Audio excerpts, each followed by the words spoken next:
Bonjour, aujourd'hui nous allons voir la mise en barre. Alors avant, petit rappel sur les différents types de profilés. Les profilés laminés sont vendus en barres de 3, 6 et 12 mètres. Il y a le profilé laminé carré, le ferté, la cornière, le tube rectangulaire, carré, rond et la charpente. Petit rappel aussi des outils pour découper les profilés.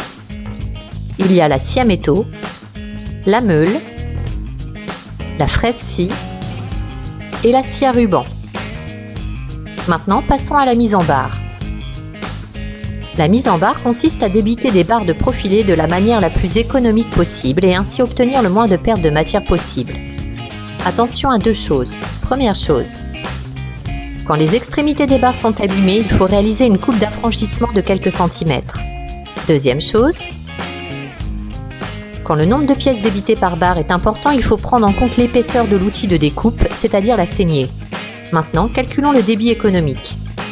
Débitez 15 pièces identiques en tube carré de longueur 950 mm avec des barres de 6 mètres. Il faut préciser le nombre de pièces par barre, préciser la longueur des chutes et préciser le nombre de barres utilisées.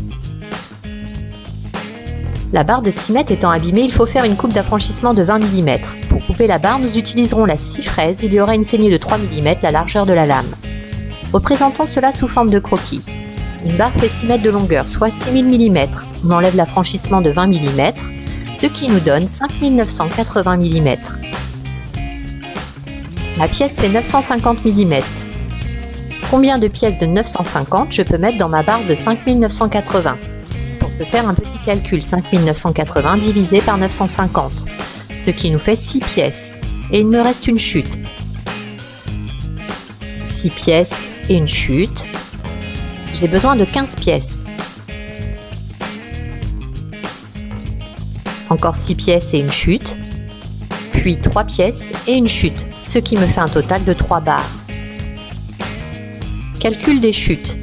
6 pièces de 950 mm. 6 x 950 égale 5700. On ajoute la saignée de 3 mm autant de fois qu'on coupe de pièces, c'est-à-dire donc 6 fois. 6 x 3, 18 mm, ce qui nous fait 5718 mm. On prend la longueur de la barre totale, 5980, et on enlève les 5718, ce qui nous donne 262 mm de chute. 3 pièces de 950, 3 x 950, 2850. On rajoute à ça la saignée, ce qui nous fait 2859. 5980 moins 2859 égale 3121 mm de chute. Alors, à toi de jouer. Entraîne-toi!